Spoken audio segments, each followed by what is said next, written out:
Hello guys, তোমরা সবাই কেমন আছো? আশা করি ভালো আছো। আমিও ভালো আছি। তো আমি প্রীতি। তো এখন তোমাদের আগের ভিডিওতে আমি বলেছিলাম যে শীর্ষেন্দু দাদা জন্মদিনে কি কি গিফট পেয়েছে তা তোমাদের আনবক্সিং করে দেখাবো। শীর্ষেন্দু দাদা সব খুলে দিয়েছে, আর এতদিন ভিডিও করতে পারিনি, তার জন্য ক্ষমা চাইছি, কারণ আমাদের সবার শরীর খারাপ ছিল সবার। আর এরই মধ্যে শীর্ষেন্দু দাদা সব গিফট খুলে দিয়েছে। মানে শীর্ষেন্দু দাদা তরই সই ছিল না কবে খুলবে। তো ছাড়ো, ওটা ছাড়ো। আচ্ছা, তোমরা গেস করো তো আমরা কোথায় যাচ্ছি। আর এই যে দেখো ম্যামের মেয়ে, আর সামনে ম্যাম বসে আছে। দেখো চারিদিকে একদমই জল ভরে আছে, পুরো রাস্তাটা তোমরা দেখেই বুঝতে পারছো। আর ব্রিজের উপরটা দেখেছো কেমন হয়ে গেছে। আর দূরের গাছপালাগুলো দেখো একদমই যেন ঝড় হচ্ছে, কিন্তু ঝড় হচ্ছে না, রাস্তার চারিদিকে একদমই জল জমে আছে।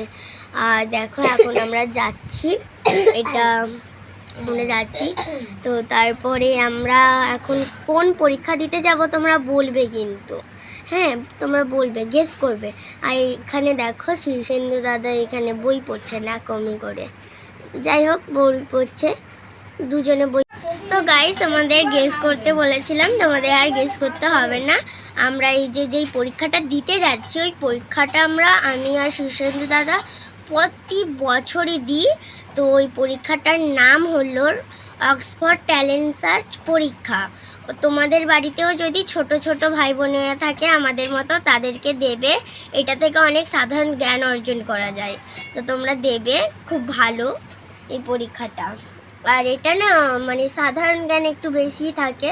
আর দেখো মাঠে ঘাটে কীভাবে জল জমে আছে, আর পুরো চারধারে একদমই জল থই থই করছে। মানে ততটাও জল জমে নি, 2-4 দিন তো খুব বৃষ্টি হচ্ছিল। আর দেখো মেঘ একদমই কালো হয়ে গেছে, মানে গাছপালাগুলো কালো হয়ে গেছে, বৃষ্টি নামবার সম্ভাবনা আছে। তো চলো এখন যাই আমরা। আর কিছুক্ষণের, এই তো আমরা মানে কিছুক্ষণের মধ্যেই চলে এলাম। এই যে এটা আমাদের সেই পরীক্ষা সেন্টার। আমরা তো আমি আর বেশি কিছু বলবো না, আমরা এখন ঢুকতে গেছি, সবাই চলে এসেছে। তো বন্ধুরা, আমরা এখন পরীক্ষার জন্য প্রস্তুতি নিচ্ছি। তো এইটুকুই। তো আবার আগের ভিডিওয়ে তোমাদের সাথে দেখা হবে। তো তোমরা সবাই সুস্থ থেকো, ভালো থেকো, টাটা, বাই বাই। তোমরা